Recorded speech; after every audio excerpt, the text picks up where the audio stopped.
everybody, Bruce McGonigal here. I've got some amazing news, folks. The Canadian government was looking for domestic extremism in Canada. They've been doing it for years using a UK company that apparently specializes in weeding out domestic extremism. And this company found no instances between January and August of 2024 of domestic extremism online against white people. So us white folks, we're doing great. Nobody hates us. They're not allowed to hate us online, apparently. None of that's going on. But unfortunately in Canada, for everybody else, things are way, way worse. Check it out. This is what they found, folks. So these guys, the Institute for Strategic Dialogue, scanned between January and August of 2024 over 1 million posts, as they claim, by the domestic extremist accounts. So they found of those posts that there were 13,000 of them, which is about 1.4% of the total, that they classified as containing hate speech, or somebody classified. Key events leading to a spike in hateful posts include the pro-Palestine protests and the Southport riots in the United Kingdom. So I thought these guys were spying on Canadians, but apparently they're spying on Canadians for the UK. So anyways, here we go. You got 4,577 posts out of the 13,000 targeted Jewish people specifically that were considered hate. 4,382 targeted migrants in general. 2,656 targeted Muslims directly, 1,957 targeted Asian Canadians, 1,279 targeted blacks, their words, not mine, 1,252 targeted First Nations communities, and 218 targeted Arab Canadians. Isn't that amazing, folks? So here you have a company being paid by the Canadian government to spy on Canadians, then to label Canadians openly in their reports as domestic extremist accounts, okay? And yet they now never found any kind of instances of extremism against white people. So let me read you now what Gada Sasso was able to post, and X deemed this was not extremist, this was perfectly allowed under their system. She says, apparently this needs to be said. If Indigenous people were to rise up in Canada and engage in armed struggle against settler colonialism, I would 100% support them.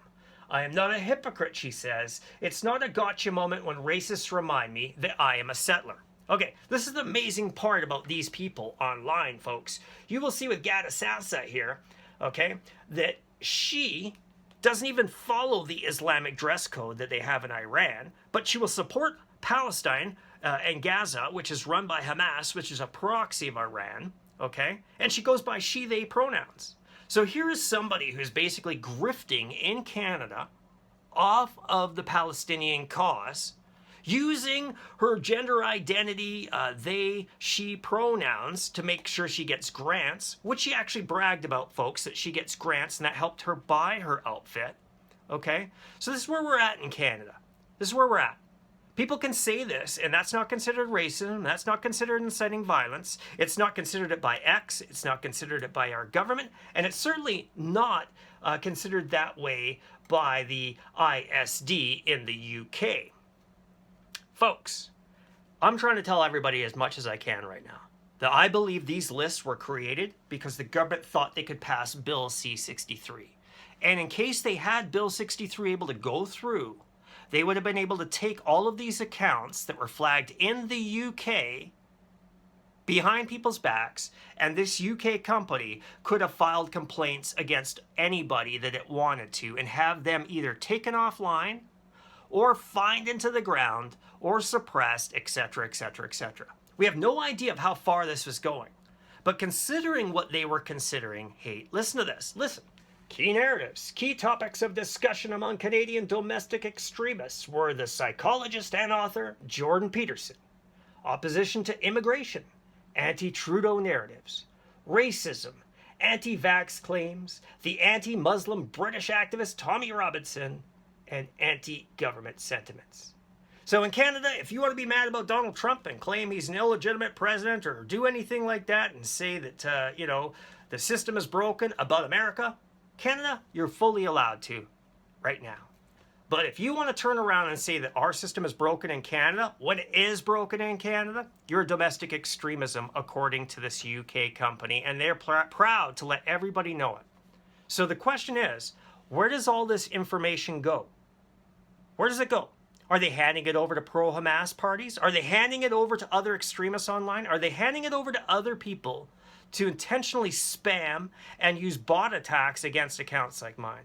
And the answer is you bet. You bet. This government, our government, has waged war on Canadians.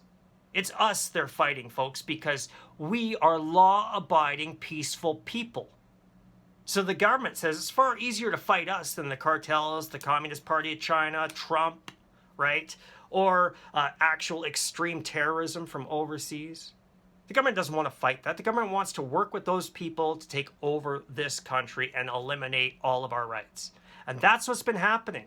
And while it's happening, the people trying to point out that it's happening are the ones being labeled extremists. Take care, everybody. I'm going to keep fighting. I hope you do too.